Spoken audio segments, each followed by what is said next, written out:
د 9 ولایتونو د سقوط وروسته طالبانو زرګونه بندیان خوشي کړي دي، خو د زندانونو د تنظیم اداره وایي د طالبانو لاسته د شپږو ښارونو په لوېدو سره 1000 تنه زندانیان تښتېدلي دي. دغه اداره ټینګار کوي وړاندې له دې چې دغه ښارونه د طالبانو لاسته ولوېږي، له زندانونو څخه خطرناک زندانیان انتقال شوي وو، خو د هغو اطلاعاتو له مخې چې تلوینوس ته رسېدلي، یوازې له کندوز او زرنج څخه نږدې 1000 تنه زندانیان په تېښته بریالي شوي، چې په دې منځ کې 200 طالبان دي. د بندخونو د چارو د تنظیم ادارې رسنیو رئیس صفي الله جلالزی وایي دوی ډیری په مطلقه توګه په جنگي جرمونو، نشه توکو قاچاقونکي، اختطاف کوونکي او د وسلوالو غلاو مجرمین دي. خو د هغو اطلاعاتو له مخې چې تلوینوس ترلاسه کړي، یوازې د کندوز ښار په بندخونو کې د 14 ښځو او 3 بهرنیانو په ګډون 630 بندیان وو، خو د طالبان لوري د کندوز ښار له نیول کېدو سره سم ټول دغه بندیان په تېښته بریالي شوي. په دې بندیانو کې د 15 قومندانانو په ګډون 180 طالبان هم وو او د یادو کسانو له منځه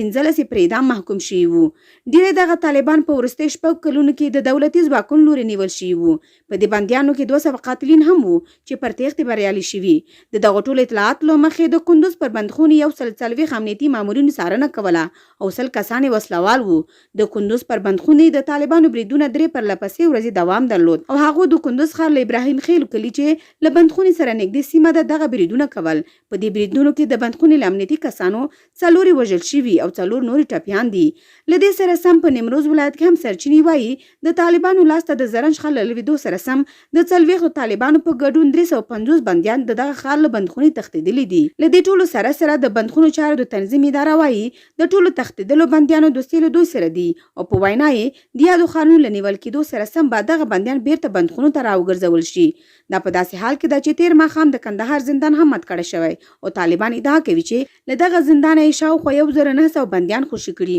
او خپلو کورونو ته رسېدلي دي، خو تر اوسه په دې اړه حکومتي سرچینو څه نه